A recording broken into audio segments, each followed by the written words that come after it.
আনাস বলছেন, আল্লাহ রাসূল আমাদের মাঝে খুতবা দিলেন, এমন খুতবা দিলেন, আমরা তার খুতবা শুনলাম। তিনি এমন খুতবা দিলেন, মা সামিআতু মিসলা কাত্তু, এর আগে আমরা কখনো শুনিনি। এমন খুতবা তিনি দিলেন, এরকম খুতবা আমি শুনিনি, এত সুন্দর খুতবা দিলেন। তিনি বললেন, লাউ তা'লামুনা মা আ'লামু, শোনো পৃথিবীর মানুষ, তোমরা যদি জানতে আমি যা জানি। আমাদের রাসূল খুতবাতে কি বললেন? তোমরা যদি জানতে যা আমি জানি, মানে তোমরা যদি আল্লাহকে জানতে যেমন আমি জানি, তোমরা যদি পালনকর্তাকে জানতে আমি যা জানি, লা জাহিদতুম কালিলা, তাহলে তোমরা কম কম হাসতে। লা জাহিদতুম কালিলা, তাহলে তোমরা কম কম হাসতে, বেশি হাসতে না।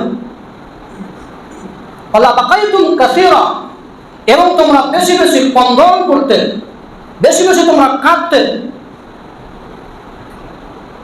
ফাগাত্তা আসহাবু রাসূলুল্লাহ সাল্লাল্লাহু আলাইহি ওয়াসাল্লাম উজুহাহুম লাহুম হুনাইন, সাহাবায়ে কেরামেরা রাসূলের এই বাক্য শুনে তাদের মাথাটাকে নিচু করলেন, মুখটাকে নিচু করলেন এবং তারা নীরবে কাঁদতে লাগলেন। তাহলে এই হাদিসের বাস্তবতা আপনাকে আমি দেখাতে চাইছি যে মানুষ যদি আল্লাহকে জানতো, মানুষ যদি আল্লাহকে বুঝতো, আমাদের নবী বলছেন মানুষ যদি আল্লাহকে জানতো, আল্লাহকে বুঝতো, যেরকম আমি আল্লাহকে জানি, আমি আল্লাহকে বুঝি, তাহলে তোমরা কম কম হাসতে, বেশি বেশি কাঁদতে। কিন্তু বর্তমান সময়ে মানুষ বেশি বেশি হাসতে চায়, কম কম কাঁদতে চায়। দেখেন, কবরে মাটি দিয়েও মানুষ কিলকিল কিলকিল করে হাসছে। অথচ আল্লাহ রাসূল কি বলেছেন? যে তোমরা যদি আল্লাহকে জানতে, কিয়ামত কি, আখিরাত কি, পরকাল কি, বিচার কি, জাহান্নাম কি, তাহলে তোমরা হাসতে কম।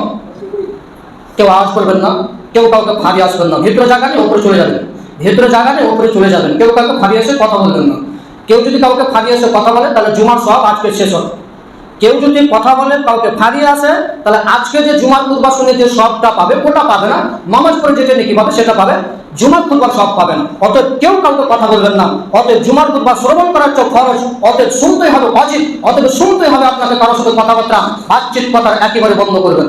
সম্মানিত উপস্থিতি, আমরা আলোচনা করছিলাম তোমরা আল্লাহকে জানলেন, তোমরা কম কম হাসতে, বেশি বেশি কান্দন করতেন। কিন্তু বর্তমান সময়ে মানুষ বেশি বেশি হাসতে চাইছে, কম কম কাঁদতে চাইছে। মানে আমরা আমাদের প্রতিপালককে চিনতে পারিনি। প্রতিপালককে চিনতে হবে। এবার আমি হাদিস লাগছে ইবনে আব্বাস রাদিয়াল্লাহু তাআলা আনহু বলেন, সামি'তু রাসূলুল্লাহ সাল্লাল্লাহু আলাইহি ওয়াসাল্লাম, ইবনে আব্বাস বলেন আমি রাসূলুল্লাহ সাল্লাল্লাহু আলাইহি ওয়াসাল্লামকে বলতে শুনলাম, তিনি বললেন,